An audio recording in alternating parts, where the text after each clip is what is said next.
Advocate Deepshikha स्वागत करती हूँ आपका आपके अपने चैनल एडवोकेट दीप लीगल हब में।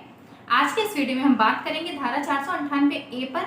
लेकिन इस वीडियो में आपको कुछ व्यक्तिगत सलाह दी जाएगी जिसके माध्यम से हो सकता है कि आपकी जो आपका जो बिखरता हुआ जीवन है, आपका जो वैवाहिक जीवन है, उसको बचाया जा सके। मेरे 498 ए से रिलेटेड जितने भी वीडियोस बनाए हैं उस पर बहुत सारे व्यूज आते हैं और देखकर अच्छा भी लगता है, लेकिन कहीं कहीं ये देखकर बहुत तकलीफ होती है कि आज के समाज में एक पुरुष वर्ग कितना ज्यादा प्रताड़ित हो रहा है। महिलाओं को बहुत सारे अधिकार मिले हुए हैं, ये सही बात है, और ये भी सही है कि उन अधिकारों का वो बहुत ज्यादा मिसयूज भी कर रही हैं। लेकिन जो आपको ये बात पता होनी चाहिए कि अगर किसी को भी कुछ अगर ऐसे ही मिल जाता है कि उसने उसके लिए कुछ किया नहीं है, उन्हें मिल गया फायदा, उन्हें अधिकार मिल गए। पहले के टाइम में क्या होता था कि महिलाओं को बहुत ही दबा कर रखा जाता था और उनके पास कोई भी अधिकार नहीं थे। उस वक्त क्या था कि उस वक्त महिलाएं जो थी वो चार दीवारी के भीतर रहती थी, उन्हें उनके अधिकार भी प्राप्त नहीं थे, और यहाँ तक कि उनके साथ उनका काम क्या था, उनका काम बस ये था कि वो रोटी बनाएं, खाना बनाएं। अब पति आए तो पति का दरवाजे पे खड़े होकर इंतजार करें और पति के आने के बाद उसे पानी वगैरह सब दें। ठीक है, ये अच्छी बात भी है क्योंकि जिसकी जो जिम्मेदारी है वो तो पूरी करनी ही है।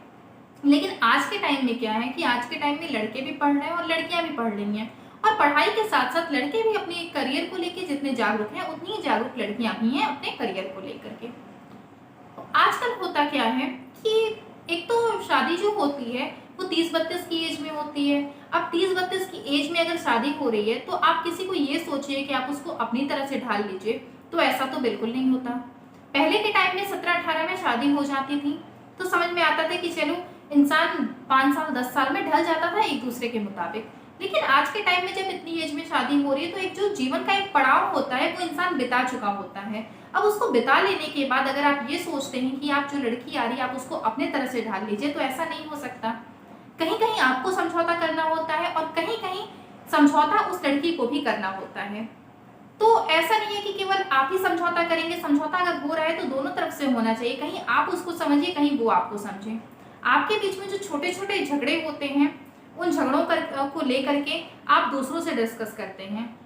चाहे लड़का हो तो लड़के क्या करेगा कि अपने दोस्तों के साथ डिस्कस करेगा, लड़की क्या करेगी वो अपने परिवार में डिस्कस करेगी, अपनी दोस्तों से डिस्कस करेगी, अपनी बहन अपनी माँ से डिस्कस करेगी। तो ये जो डिस्कशन होता है यही बहुत ही विकराल रूप ले लेता है। आप चाहते हैं, आप जिनसे बात करते हैं वो आपको 10 तरह की बात समझाते हैं, लड़की जाती है, लड़की जिनसे बात करती है वो उसको 10 तरह की बातें समझाते हैं। अब वो जब दिमाग में वो सारी चीजें चली जाती हैं तो यहीं से समस्या सबसे बढ़ जाती है, सबसे अधिक बढ़ जाती है। आपको क्या करना चाहिए कि अगर दोनों पति पत्नी में कहीं भी कुछ तनाव हो रहा है, किसी बात को लेकर मिसअंडरस्टैंडिंग हो रही है, तो आपको साथ बैठना चाहिए और साथ बैठ करके आपको बहुत प्रेम से एक दूसरे से बात करनी चाहिए। बात करने के साथ साथ आप इस बात को जानने की कोशिश करिए कि ये जो गलतफहमियां हैं ये कहाँ से पैदा हो रही हैं, या आपके बीच में जो झगड़े हो रहे हैं ये किस वजह से हो रहे हैं। अगर आप थोड़ा देर या एक दिन अगर बहुत आप अच्छे से एक दूसरे को देंगे तो हो सकता है कि आपके बीच में जो झगड़े हुए हैं वो सुलझ जाएं, और सुलझने के बाद आपका जो वैवाहिक जीवन है वो सही हो जाए। लेकिन आप क्या करते हैं, आप ये काम नहीं करते। आपके बीच में जब झगड़ा होता है तो आप दोनों एक दूसरे से बातें करना बंद कर देते हैं, और बातें करना बंद करने के बाद आप उन बातों को 4 लोगों से बताते हैं। वो 4 लोग आपको 4 तरह की बात समझाते हैं और यहाँ से मुकदमा और यहाँ से जो बात होती है वो पहुंच जाती है कोर्ट में, और कोर्ट में जाने के बाद फिर शुरू हो जाता है मुकदमा। मुकदमों की लाइन लग जाती है, आप भी लड़ते हैं वो भी लड़ती है, दोनों का जीवन बर्बाद होता है।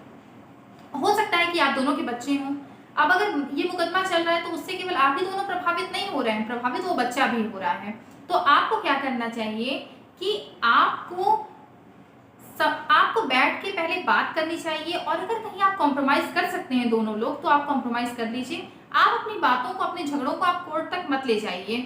ज़्यादा से ज़्यादा आप कोशिश करिए कि बैठ करके दोनों के बीच में बात हो जाए, और आप अपनी बात को जो 4 लोगों को बताते हैं, 4 लोगों से बताने से अच्छा है कि आप उन 4 बातों को खुद में डिस्कस करिए कि आखिर प्रॉब्लम ये स्टार्ट कहाँ से हो रही है। हो सकता है कि जब आप एक दूसरे से बैठ के ऐसे बात करें, आप एक दूसरे को समझें, तो आपका जो जीवन है वो सही हो जाए, आपका जो वैवाहिक जीवन है उसमें फिर से खुशहाली आ सकती है। तो एक बार इस बात का प्रयास जरूर करिएगा। बाकी तो 498 ए से रिलेटेड जितने भी वीडियोस हैं आपको इस चैनल पर मिलते रहेंगे। आप अगर आप लड़की हैं तो आपको आपसे रिलेटेड भी अधिकार आपको इस चैनल पर बताए जाएंगे, और अगर आप एक पुरुष हैं, आप एक लड़के हैं, तो भी आपको आपसे रिलेटेड भी आपके जो अधिकार हैं वो भी इस चैनल पर बताए जाएंगे। बाकी कोर्ट तो अपना काम करती ही है, और आजकल तो कोर्ट लड़कों के साथ बहुत ज़्यादा संवेदनशीलता भी दिखा रही है, और बहुत सारे फैसले हैं जो कि लड़कों के पक्ष में आए हैं, पति के पक्ष में आए हैं। तो अगर कभी बहुत ज़्यादा मामला बिगड़ जाता है तो भी आपको डरने की ज़रूरत नहीं है। आप कोर्ट में जाकर के अगर आप अपने पक्ष को बहुत अच्छे से रखते हैं तो आपको आपके फेवर में फैसला जरूर आएगा। इस बात का भी आप हमेशा विश्वास रखिएगा। वीडियो अच्छा लगा होगा तो लाइक कर दीजिएगा, चैनल पर नए होंगे तो सब्सक्राइब कर दीजिएगा, और अगर कोई किसी दूसरे टॉपिक पर वीडियो चाहिए तो उसको भी कमेंट बॉक्स में ज़रूर बताइएगा। धन्यवाद।